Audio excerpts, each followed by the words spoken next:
Install Android 10 on Nokia 7 via LineageOS 17.1 GSI Treble ROM. Please check the description for important notes and all the download links.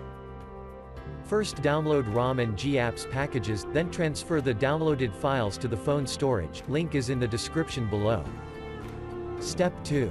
Boot your device into TWRP recovery. Once in TWRP, click on Wipe, Advanced Wipe, and select the check boxes, as shown in the image, excluding internal storage. Step 4. Swipe the button to wipe the device. Step 5. Go back to the recovery main screen, and tap on the Install button.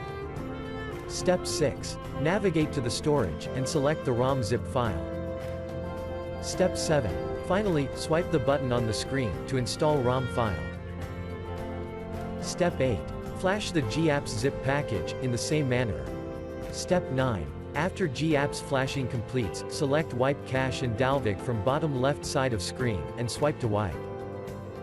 Step 10. When the flashing process is complete, hit Reboot System. That's it, you have successfully installed the ROM on your device.